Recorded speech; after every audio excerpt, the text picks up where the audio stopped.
Welcome to another episode of NAC Car Culture, your home of tough muscle cars, classic cruisers and high-performance imports. Proudly brought to you by NAC Insurance, specialists in modified and high-performance cars. Mount Shop, undercar specialists. And Teng Tools, get organised.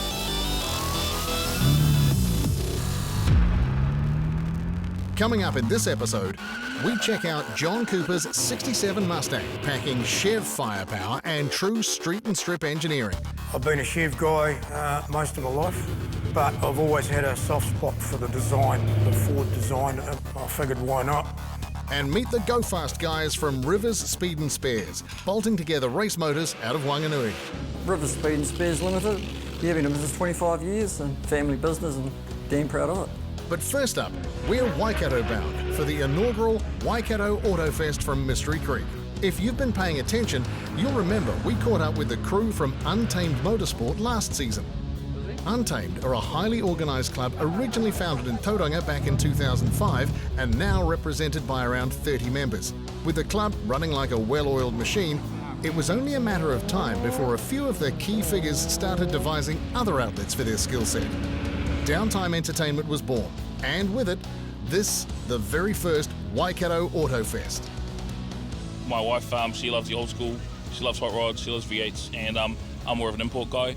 Just our styles, just everything we love, put it into one place. We've got a great team behind us. Our team, Untamed Motorsport, we've been around 10 years, and they're a great bunch of guys and girls. We're a family, and it was just a time for us to showcase what we can do, and here we are.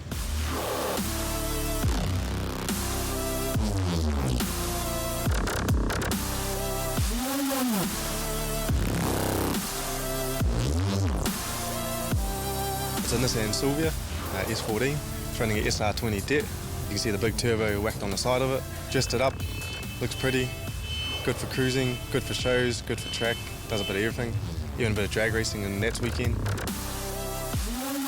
We're trying to get out and about, Went to Hard Park Wellington last week, for Speed Magnet. We're trying to get around the country this year. Trying to show people you can have a nice car, show quality, still drive it, still do track days, still do drag racing, have a bit of fun cruising out in town with your mates, Mates the most important thing, they love a good car obviously. They reckon they get all the girls, but haven't seen anyone get girls yet, so wait and see. And for Joel, it's about bringing back the good old days of New Zealand import car shows. Well, back in the days when I went to shows, there's big displays, flash cars. Days have changed obviously to more daily street-driven cars, and that's what we're trying to prove you can do everything, still have a thing. We just get the group together with some mates, go to a pub, draw up some plans, try and up our stand every year. The crowds love it, kids smiling, adults smiling, everyone enjoying it, that's what we're all about.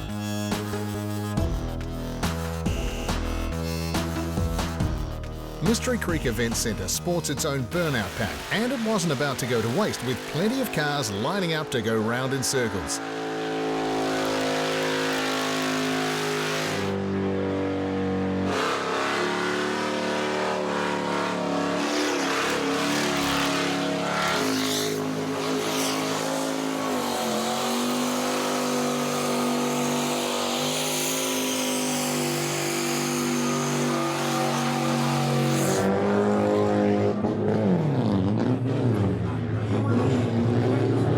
Indoors and heading up a strong showing from the lowrider community were the Canales, with plenty of chrome and custom paint blurring the line between the traditional import and V8 biases. It's just a real good bunch of friends, hence the name, which Canales means brothers, or just a real tight group of friends, just out to have a good time, cruising cars. We've all been around cars all our lives, and came across lowriding at a young age, and it's all stemmed from that. New Zealand definitely takes its own direction with it, which is quite cool, because you can't obviously take it from exactly from what they do it in America to New Zealand. We've got to have our own flavour, so people say they have to have hydraulics, they have to have this, they have to have that, but at the end of the day, if you're representing, you got that style going on, it's a lowrider, man. You're doing it, you're having fun. And obviously, a cost is a big thing, People can't just go out and get a nice car and do all the suspension, interior, paint and all that. Sort of start from the beginning, work your way up. A finished ride slammed on the deck is one thing, but getting them there is a whole lot of work. Valley Custom from Cambridge were on hand to show how it's done. Valley Custom is a custom shop that we started about 5 years ago, building anything from full-blown street rods from the ground up, right through to low riders, bombs, anything like that. Just a custom fabrication shop. A lot of people like to see how things actually, how they start out and the whole process of building a car. It's a lot more complicated than a lot of people think. Where you want the car to sit, it's one of the first things we need to do. So a lot of people don't realise, they think, oh, that car looks cool, I'm going to build something like that, but it's a lot bigger than just bolting a set of wheels on it and chopping the coils.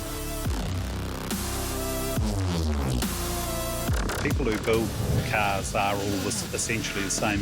Traditionally, they don't tend to mix very much, but I think it's becoming a lot more acceptable. People appreciate the work that's involved in a vehicle, and it doesn't really matter what it is, whether it's a pre-48 American or, you know, this century's late model import. There's some pretty cool stuff out there and some pretty clever people building cars. You have to appreciate everything.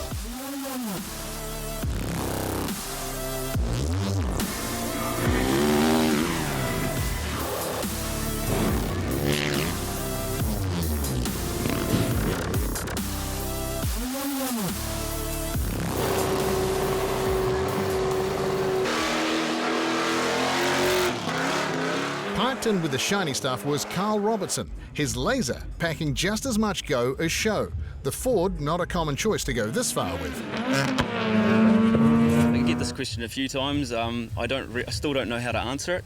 To be honest, I always wanted a Mazda 323 BF sedan, four-wheel drive. That's what I wanted. And when I was young, as a teenager, you know, those cars were still very, very expensive, and they were still breaking all the time. I managed to pull a Laser GDX, very, very, very good price that I got. It had the same engine, it just looked different, and from there it stuck. I just I just stuck with them. So it's a 1990 Ford Laser TX3, pretty uncommon car to, you know, be in the show scene and whatnot. From day one, it was to be a race car, to be a competitive race car, and yeah, found this shell back in 2007. Already had a roll cage in it. Perfect starting point for me. 5-year build. When it went to paint, the painter, his name's Caleb, did an absolutely amazing job, and from that point onwards it was like, this is maybe we should try and do some show stuff with it, you know. I couldn't bolt anything back into the car once he had painted it and it looked like that. So yeah, everything's been changed. The only thing left on it that's laser is the shell and maybe the dashboard. Every nut and bolt's been changed, every bush has been changed. The block is still the laser block. It has a Mazda GDR crank, it has forged pistons, it has a late model MX-5 head, electronic computer, decent sized turbo, but the biggest thing for this car is the gearbox. It has a Toyota gearbox in it. Without that, this car would not be this car. It would be sitting in a shed broken the whole time. So that's what we did from the start. It was make the gearbox fit my motor and make it work in this car. So yeah, that's what we have now. We have a competitive drag and track vehicle and a show car. So I feel pretty lucky with what we've achieved. But yeah, a lot of hard work as well. We've got a whole lot more to come on NAC Car Culture as we take a good look at John's split personality Mustang and drop by Rivers Speed and Spares in Wanganui. But before we do, here's this week's NAC Tech Tip, served up by Nick from Mitchell Race Extreme. You hear it all the time, guys want to go faster and faster, bigger turbos, nitro, superchargers, more power, but the brakes tend to be overlooked a lot. When it comes down to improving brakes, it's all about brake leverage and pad area. You know, the bigger road you can get with a bigger pad surface area, the better clamping force you're going to get. Hey, that's how brakes work. This is a endless brake rotor specifically designed for the Central Muscle Car Camaro next to us, 330mm in diameter, 32mm thickness, and a 72 vein rotor. Cooling vanes, Air comes through from the centre and is forced out, which cools your brake rotor. On this endless rotor here we have, as you can see, we have these slots. These are here to allow dust and gas to escape as the pads and discs are used in under heavy braking and any braking really. When it comes to brake pads, there are so many different options out there, and what might work in one car necessarily won't work in another. Compound, pedal feel, whether you've got pedal box, mud cylinders, or a standard road car setup. If your car's a weekend warrior, road car during the week, take it to a track for a skid, you may run a standard set of pads during the week and then bolt in a better set for the track. Any upgrades that go into a car, you have to do your homework. So if you're unsure, do talk to the professionals. There are plenty of guys out there. Hey, seek them out. They're more than happy to help, especially to get a sale out of it.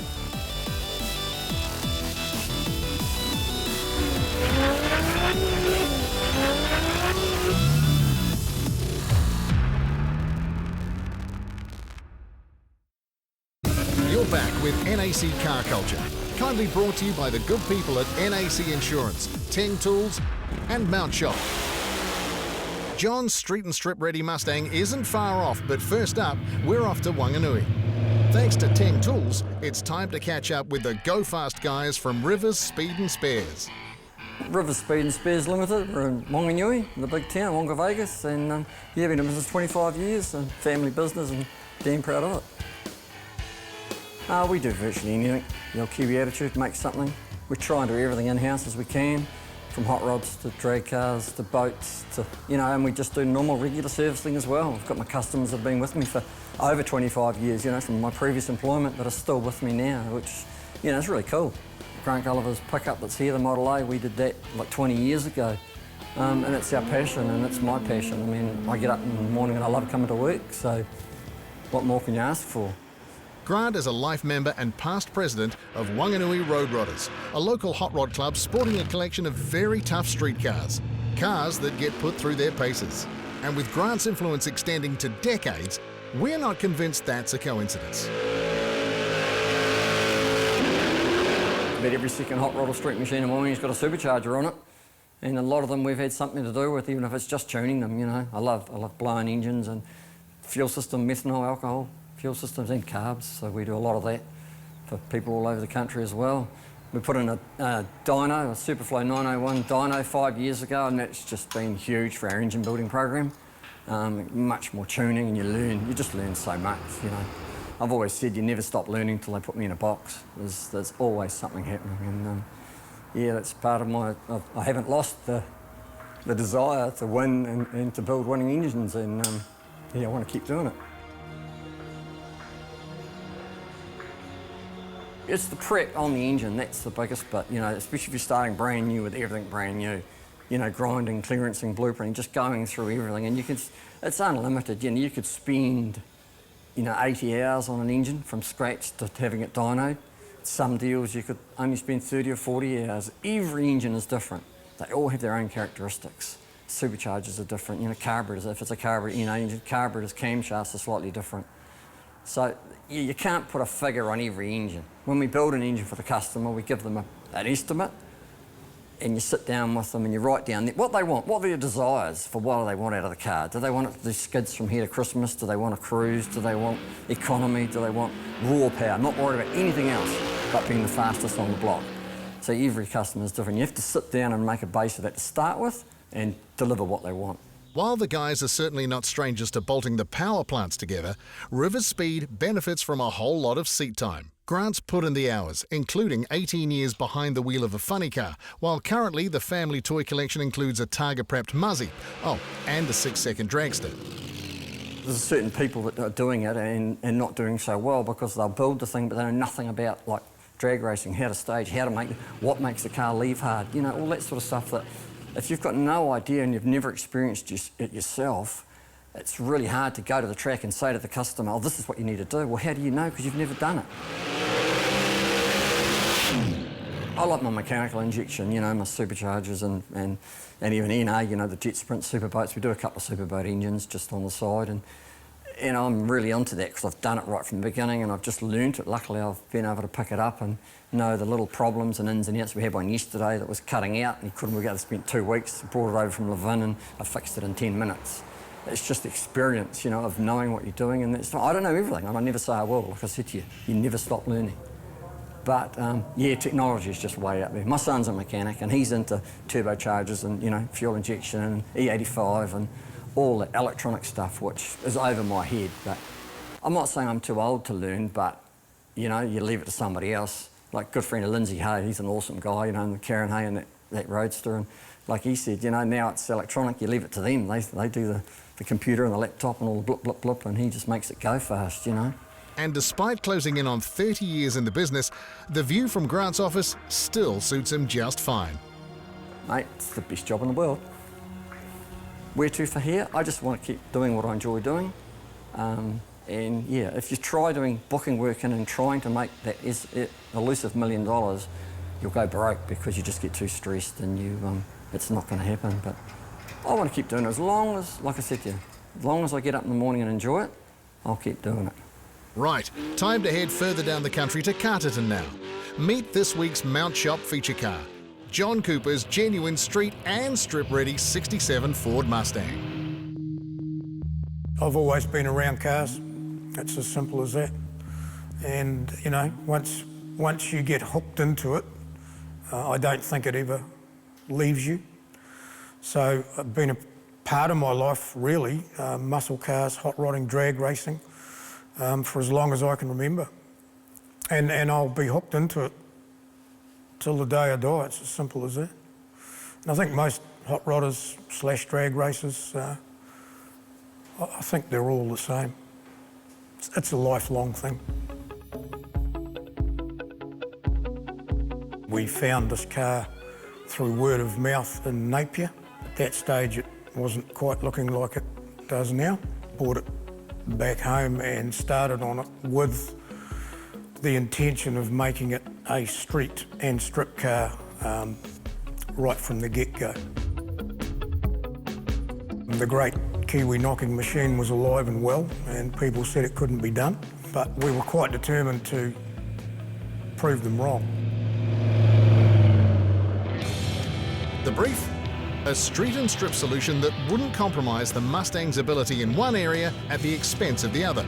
If that wasn't enough of a challenge, John has no intention of knocking around in the street classes long term. Ultimately, I wanted to get into top door slammer. So we wanted to start in Top Street and then work our way up to top door slammer. So that was another headache for poor old Ian Woods, who built the car. Ultimately, he was the guy in charge of the build. And that was just another curly one that I threw at him. It's based on a 67/68 fastback Mustang, but that's about where it stops, right there. So every other part, almost without exception on the car, is hand fabricated. In street mode, the blown and injected 454 now displaces 468 cubes and is force-fed 5 psi in what John calls a nice soft street tune. But it might be the dizzy that's the real talking point, more specifically at which end of the motor it sits. It's funny, many people suggest that it's at the wrong end, but I think they're wrong, but everybody's entitled to their opinion. I've been a Chev guy most of my life. I ran a 427 30 over big block Chev in the old car, and I kind of got to know them, so I didn't really want to change the recipe. But I've always had a soft spot for the design, the Ford design, in particular the 67/68 Mustang. So I figured, why not? Upsetting a few, but too bad. And come race day is when the real fun will start. The front clip unbolts and the motor makes way for a 632 cube monster, complete with a different set of headers. The fuel cells up front get topped up and the street tank is removed. In go wheelie bars and chutes, while the comfy stuff is escorted out of the cockpit.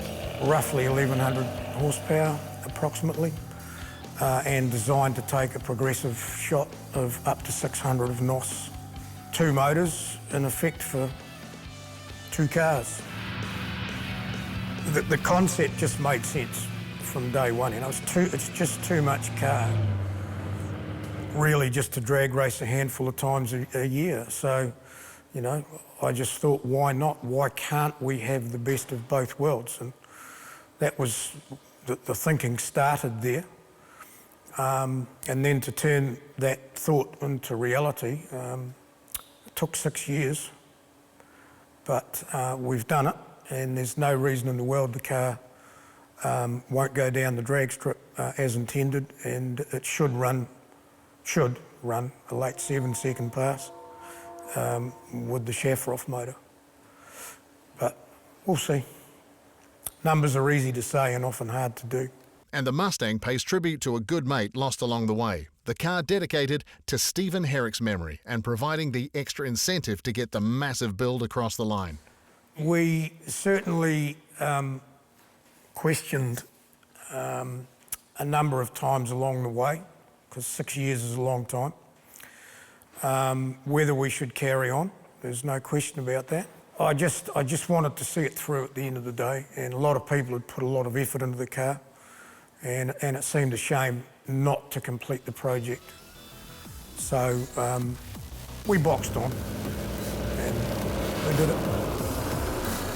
That's us for this episode of NAC Car Culture. Thanks for tuning in. Coming up next week, we hit the NAC for Americana. We check out Dan's fat-flared KE70 Corolla. This is my baby.